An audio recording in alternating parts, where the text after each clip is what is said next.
Usually rumors of smoke-filled rooms where secret conspiracies are hatched are ridiculous. But it turns out there are some exceptions. Sometimes there is a room where the rich and powerful get together to secretly conspire about how to protect their wealth and power. And it turns out we found that room. That appears to be exactly what's happening as we speak here at this Palm Springs hotel, where hundreds of business, political, and media elites are gathering behind closed doors for a 4-day conference that ends tomorrow. No word on whether they filled it with smoke, but they definitely conspired and raised an estimated $30 million for the 2012 election. The invitation list is mostly kept secret, but here is what we know. House Majority Leader Eric Cantor was invited to talk Republican strategy. He has received over $36,000 from the secretive billionaire brothers who organized the event. Much more on them in a second. Past conferences have included Republican Senators Jim DeMint and John Cornyn, Supreme Court Justices Clarence Thomas and Antonin Scalia, and conservative talk show hosts like Rush Limbaugh and Glenn Beck. Now back to those two brothers I mentioned, David and Charles Koch, each worth an estimated $21 billion. They own Koch Industries, an oil and chemical giant that stands as the second largest privately owned company in the U.S. For years, the Kochs have been promoting their own business interests by investing in right-wing groups. That includes $25 million spent between 2005 and 2008 to make you think global warming is a myth and that we have too much environmental regulation. Interesting, considering Koch Industries happens to be one of the top 10 air polluters in the U.S. The Kochs have also poured millions into the group, quote, Americans for Prosperity, a group that helped organize many of the first Tea Party rallies, while denying any connection, of course, to the Tea Party at all and claiming to be, quote, grassroots. Now, all this is triggering a backlash. This weekend, hundreds of protesters gathered outside the hotel trying to raise public awareness about the cloak and dagger activities of the secretive Koch brothers. 25 protesters were arrested. With me now is Michael Isikoff, NBC News national investigative correspondent. Michael, welcome. First, great to be with you. It's great to have you here. First, I want to ask you, look, it's not that these guys aren't allowed to do this. They're absolutely, of course, they're allowed to get together and make any plans they like to elect Republicans.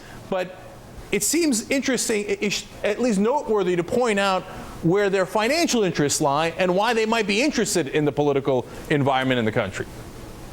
Exactly, and I think that this has really taken on a bit more prominence and significance in the sort of post-Citizens United era, where unlimited corporate contributions can be poured into political nonprofit groups, which the Kochs have been doing for years, and then can be spent in the political process to influence elections, to run attack ads, to do electioneering communications that's indistinguishable from regular campaign ads. And we saw that in the last election, where a whole array of nonprofit groups popped up and spent something like over $200 million on behalf of candidates in the last election. That's opened the door for even more of it coming. And this conference, held by the very secretive Koch brothers, who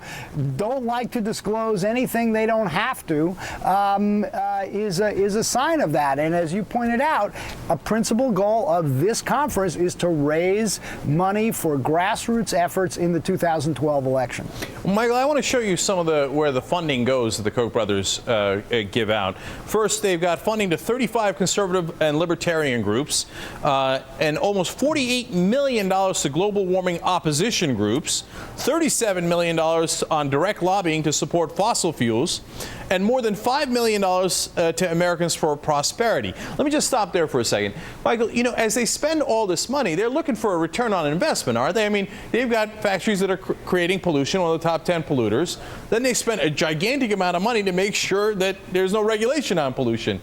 It's certainly the groups they fund certainly are consistent with their own personal economic interests. But look, if you had them here, if they would ever agree to an interview, which they don't, by the way, they would tell you, look, we are strong free market conservatives, libertarians. We believe in the capitalist system. We believe in that things work best when regulation is least, and that benefits all. So it's their economic philosophy. You may not agree with it, but that's where they would tell you they're coming from. It is, though, certainly worth mentioning that the causes they fund do happen to benefit their personal business interests. Yes. Right. And one other quick thing here, Michael. Of course, 91% of their money goes to Republicans. That's not surprising. The other thing they're interested in, of course, is taxes. So look at the capital gains tax rate. Right. That's 15%.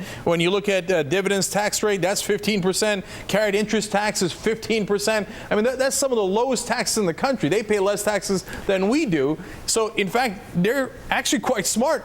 You invest in politicians and you get a lot more money back with much, much lower rates than the rest of the country. That makes sense, right? Look, certainly a valid argument to make, but I think if what the Kochs come back and their defenders come back with is saying, what's the issue here? Is it with our economic philosophy or political goals? Fine, let's have a political and economic debate on that. Or is it about the influence of money in politics? And they would say, look at George Soros on the liberal side. What I think the real issue here is what I was saying before: the post-Citizens United era that allows a lot of this money to pour into political groups without any disclosure, and you get a secretive conference like this. That's what you see it, from a distance, albeit that's exactly what we're witnessing.